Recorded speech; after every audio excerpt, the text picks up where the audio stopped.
Après 10 jours de garde à vue pour l'un à la brigade antiterroriste de Niamey et 3 jours à la police judiciaire de Niamey, les deux activistes de la société civile nigérienne sont en liberté provisoire depuis cet après-midi sur décision du juge d'instruction du tribunal de grande instance hors classe de Niamey.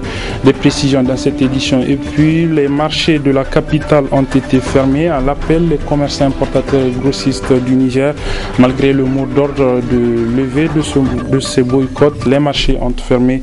Vous aurez des précisions également dans cette édition. Mesdames, Messieurs, bonsoir et bienvenue dans cette session d'information sur la télévision Labari. L'information, c'est donc l'ordonnance portant liberté provisoire pour les deux activistes de la société civile nigérienne, Mamadou Arzika et Moussa Tiangari, une ordonnance du juge d'instruction donc du tribunal de grande instance hors classe de Niamey cet après-midi, après que les deux activistes aient été présentés au procureur de la République près le tribunal de grande instance hors classe de Niamey qui les a inculpés pour le chef d'accusation d'atteinte à la défense nationale. Il faut rappeler que Moussa Tiangari avait été arrêté le lundi 18 mai dernier avec le chef d'accusation selon le ministre de l'Intérieur d'association de malfaiteurs en lien avec la secte islamiste Boko Haram, et Mamadou Arzika lui a été interpellé à la police judiciaire avant d'être placé en garde à vue pour atteinte à la défense nationale. Finalement, donc, c'est le même chef d'accusation qui a été retenu pour les deux, et cet après-midi, quand ils ont été présentés au bureau du procureur de la République qui leur a notifié ces chefs d'accusation,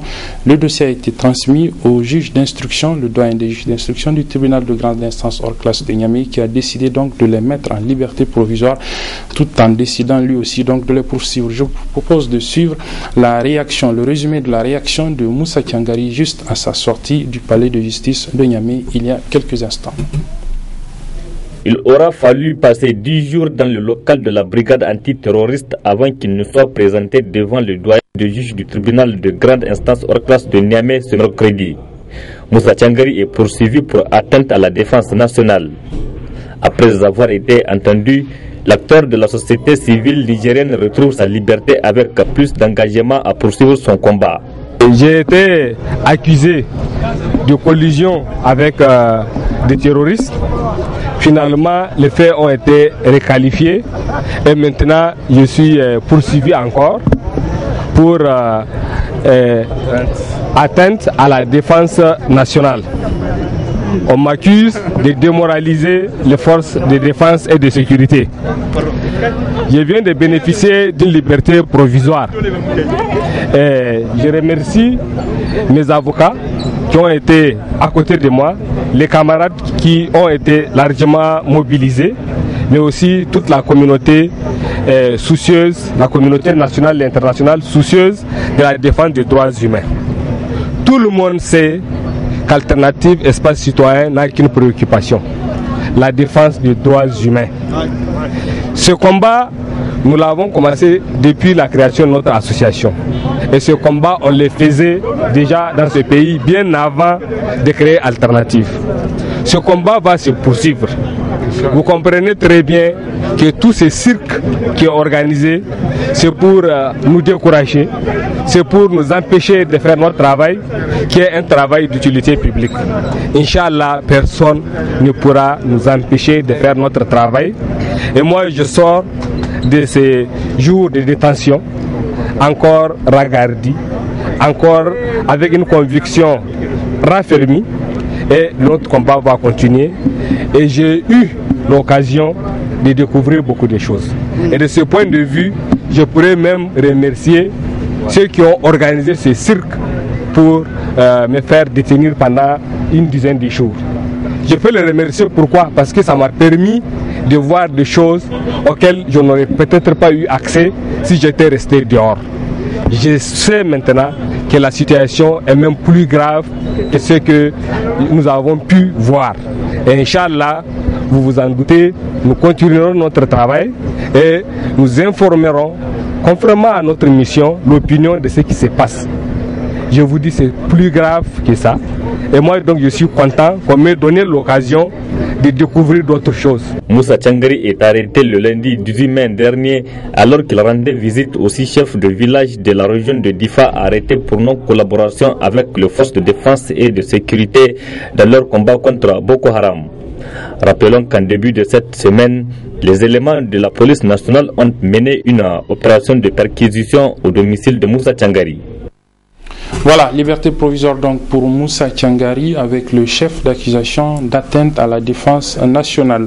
Même chef d'accusation pour nous, Mamadou Arzika, le président du mouvement pour la promotion de la citoyenneté responsable. Il vient lui également de bénéficier de la liberté provisoire sur ordonnance donc, du doyen des juges d'instruction de Niamey. Il vient également lui aussi de sortir il y a quelques minutes seulement du tribunal de grande instance hors classe de Niamey. Vous allez bien évidemment suivre sa réaction dans nos éditions de demain, Inch'Allah. Nous vous parlions donc à l'instant de l'interpellation au niveau de la brigade antiterroriste de Niamey de Moussa Tchangari qui vient donc d'être mis en liberté provisoire, une détention qui s'est donc déroulée sous des conditions difficiles notamment pour sa défense. Ses avocats étaient en effet contraints de l'entendre au milieu d'autres détenus, ce qui est contraire à la loi et ce qu'a tenu à dénoncer le bâtonnier de l'ordre des avocats du Niger, Maître Samna Daouda, que je propose de suivre. Le barreau soutient l'armée dans le cadre de la lutte contre le terrorisme. Nous combattons et nous condamnons toute forme de terrorisme dans notre pays. Cependant, nous disons que la lutte contre le terrorisme, elle est compatible avec le respect des droits humains. Elle ne doit pas se faire en violation des droits humains. Et le cas le plus écœurant, c'est celui de Moussa Tchangari, pour lesquels des avocats m'avaient interpellé par rapport aux difficultés qu'ils avaient à accéder à leur client et pour lequel je me suis permis moi-même de faire le déplacement pour m'enquérir des conditions, et là j'ai été encore plus que édifié. On impose aux avocats de conférer avec le client dans la cellule. C'est-à-dire que l'avocat qui veut s'entretenir avec Tchangari, on lui demande d'aller dans la cellule où il y a une quarantaine de personnes détenues pour discuter debout avec Tchangari. J'ai discuté avec le procureur de la République par rapport à cette situation. Je l'ai rappelé et je viens de lui écrire encore par rapport à ça pour lui dire qu'en tant que bâtonnier, je n'accepterai pas que des avocats soient dans des cellules pour pouvoir conférer avec des clients. Que cela soit très clair. Nous avons des lois dans ce pays et il faut qu'elles soient respectées. Et je lui ai dit aussi ceci. L'enquête préliminaire doit exclusivement être faite sur sa seule responsabilité. Il y a au Niger un principe de séparation des pouvoirs. Le judiciaire et l'exécutif. La police, même si hiérarchiquement elle est sous les ordres du ministère de l'Intérieur, lorsqu'il s'agit d'une enquête préliminaire, elle ne doit rendre compte qu'au seul procureur de la République. Et j'ai dit ceci, il faut respecter les dispositifs légaux qu'il a. Il faut respecter le dispositif légal parce que s'il n'est pas respecté, c'est une violation non seulement des droits de l'homme, des droits de la défense, mais même de la Constitution. Voilà, vous l'avez sans doute rectifié. Donc, avec ce petit problème d'aiguillage, vous avez en effet commencé par suivre le procureur de la République près le tribunal de grande instance hors classe de Niamey qui a aussitôt réagi après l'ordonnance du doyen des juges d'instruction qui porte mise en liberté provisoire donc, des deux activistes de la société civile. Je propose donc de suivre sa réaction quelques minutes seulement après l'ordonnance du doyen des juges d'instruction de Niamey. Ce point de presse suite au déferlement cet après-midi de deux acteurs de la société civile, à savoir Moussa Tchangari et Mamadou Arzika, qui ont été déférés au niveau du parquet et poursuivis pour des faits d'atteinte à la défense nationale pour avoir tenu certains propos de nature à démoraliser l'armée pendant cette période de guerre contre le terrorisme qui se passe dans l'extrême est du Niger, plus précisément dans la région de Difa et ses environs. Et ce sont des propos quand même que nous avons estimés assez graves dans ce contexte actuel où, dans un premier temps, il y avait eu un rapport de Moussa Tchangari par rapport à une situation qu'il a déplorée au niveau de la zone de Difa, où pratiquement, c'était les forces de défense et de sécurité qui étaient incriminées, qui étaient accusées de pillage, d'exaction, de violation des droits de l'homme et du droit humanitaire. Et que ces propos, quand même, juste au lendemain de l'attaque meurtrière qui a eu lieu au niveau de l'île de Karamga,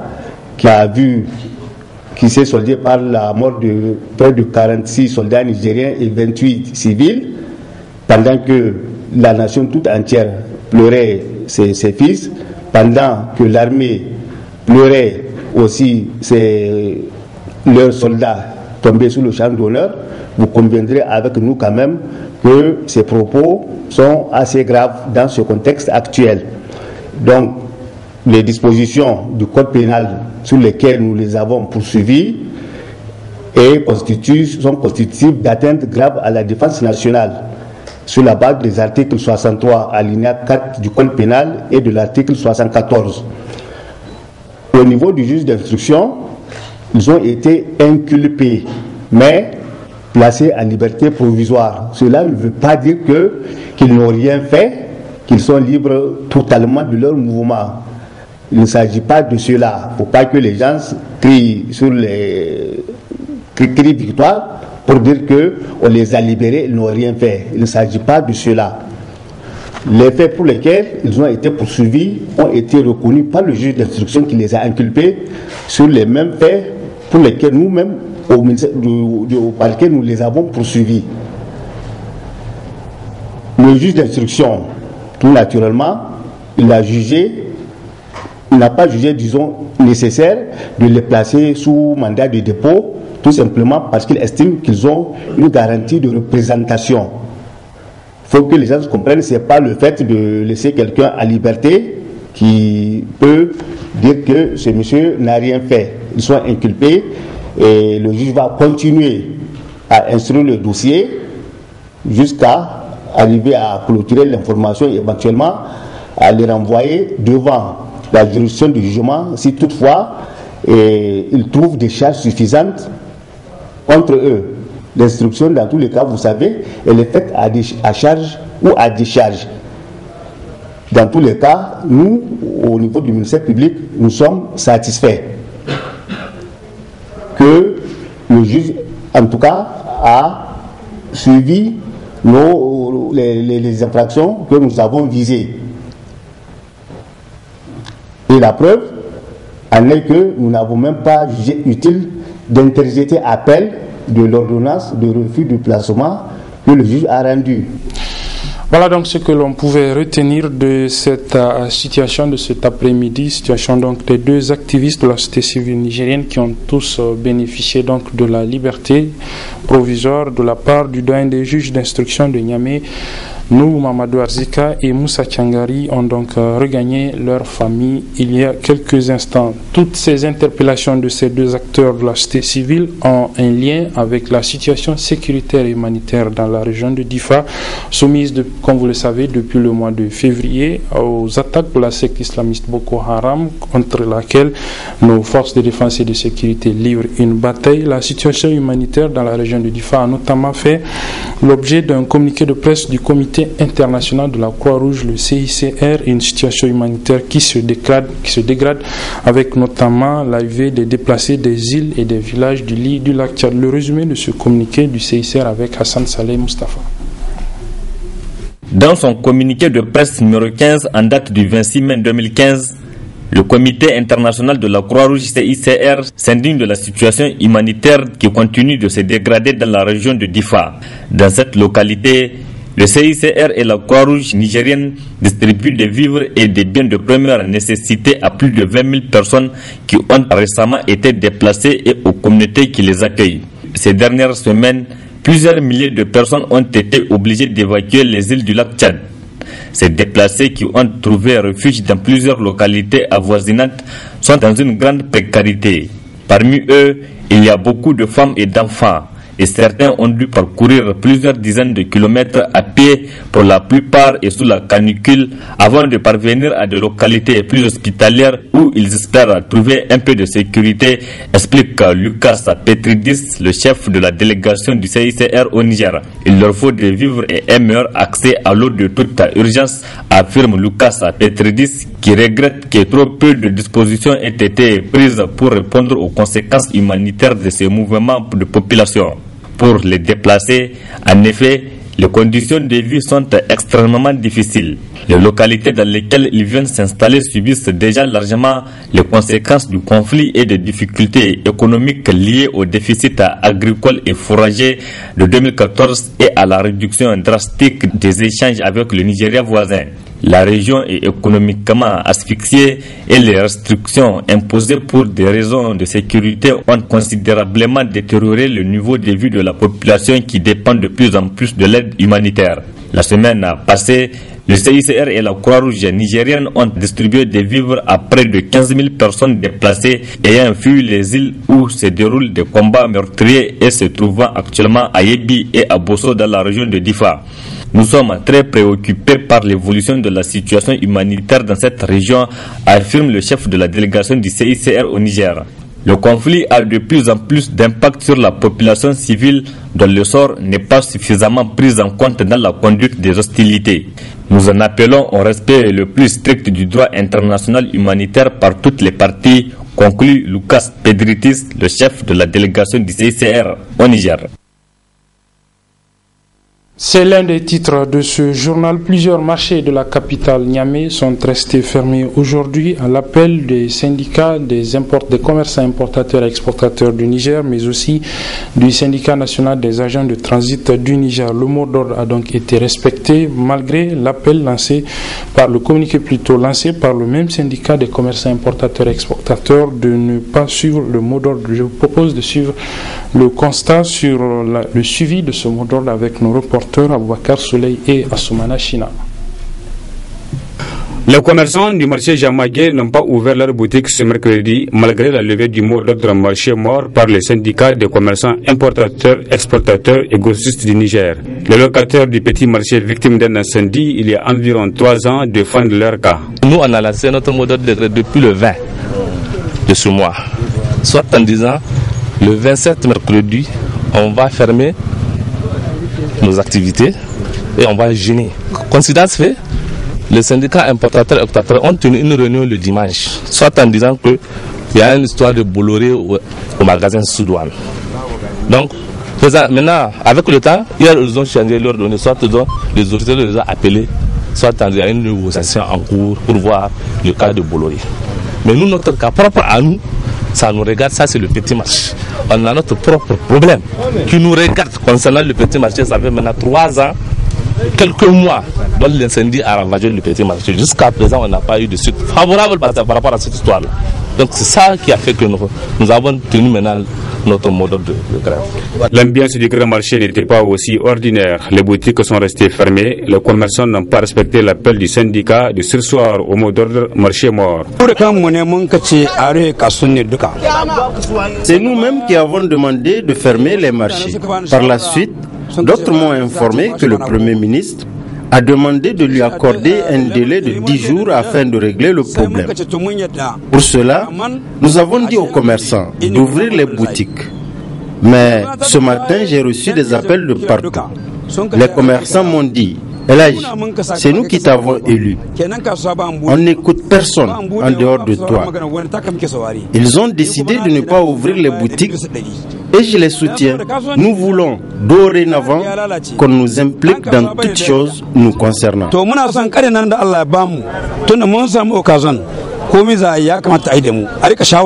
Si les commerçants du marché Jamagué réclament la reconstruction du petit marché, ceux du grand marché exigent le retrait de Bolloré de l'affaire du transit. Les médecins spécialistes se sont réunis ce matin en sit-in à la devanture de l'hôpital national. Objectif: exprimer leur colère face à 1 an de silence et de promesses non tenues de la part des autorités en charge de la santé publique dans notre pays. Le reportage est signé Sadou Doumi et Nafissa Zakou. 27 mai 2014, 27 mai 2015, cela fait un an que les médecins spécialistes avaient entrepris des mouvements de grève pour améliorer leurs conditions de vie. Un an également de silence et de promesses non tenues de la part des autorités en charge de la santé publique. En cette date anniversaire, ces médecins se sont retrouvés ce mercredi pour encore dire halte à ce qu'ils ont appelé injustice sociale et à la culture de la médiocrité. C'est quoi cette injustice? Comme vous le savez, tout agent de l'État qui part en formation pour une période d'un an et qui revient avec un diplôme, il bénéficie d'un reclassement. Malheureusement pour les médecins, vous partez étudier 4 à 5 ans, sinon même plus après le doctorat, vous revenez et vous n'êtes pas replacé. Ça fait 2 poids 2 mesures, c'est une injustice sociale notoire que nous avons demandé de corriger. On a pris attache avec notre ministère de tutelle, on a pris attache avec la primature pour que ce problème soit réglé. Malheureusement, il n'en est rien. Mieux, d'autres organes de la République se sont impliqués dans le jeu, à savoir le Conseil national de dialogue social, à savoir le Conseil national des droits de l'homme, la médiature, plus d'une dizaine d'associations islamiques. Ils ont tous bataillé, mais rien ne fait. Mieux, on a fait appel à certains ténors du régime actuel pour qu'ils fassent le plaidoyer auprès du président de la République. Ce qui a été fait. Mais jusqu'à présent, le problème n'est pas réglé, bien que depuis décembre 2014, le gouvernement, par l'intermédiaire du ministre de la Santé, nous a envoyé une correspondance pour dire qu'ils sont d'accord, nos revendications sont justes et légitimes et qu'ils s'engagent à trouver une solution. Jusqu'à présent, rien n'est fait. Et pire, depuis le 16 février, c'est la rupture totale avec le gouvernement. L'incidence financière est minable. C'est autour de 20 à 30 millions, ce que ça va coûter. Et lorsque vous voyez dans un pays où les gens se permettent de pomper le nombre de députés, avec tout ce que cela fait, de pomper le nombre de conseillers, eh bien, pour des médecins spécialistes qui s'occupent, qui sont les remparts du système de santé, on se permet de fermer les yeux sur leurs revendications qui sont juste légitimes et dont l'incidence financière n'est rien du tout. Les médecins spécialistes se disent aptes à changer de stratégie si les autorités de la 7e République ne trouvent pas de solutions à leurs préoccupations qui se résument à l'amélioration de leurs conditions de vie et de travail. Les agents des syndicats de la douane, des finances, du trésor et les employés des finances de notre pays ont rendu public hier une déclaration conjointe au niveau du ministère des Finances. Ils dénoncent par cette déclaration une injustice entre les agents des régies financières. Nafissa Adamou. Grande mobilisation ce matin des agents des régies financières qui se sont donné rendez-vous au ministère des Finances. Ces agents des 4 syndicats du secteur de finances, à savoir le syndicat des agents des douanes, celui des finances et ceux du syndicat des agents du trésor et employés des finances sont en colère contre leur ministre. En cause, le non-respect de la loi portant régime de motivation des agents signés en 2003.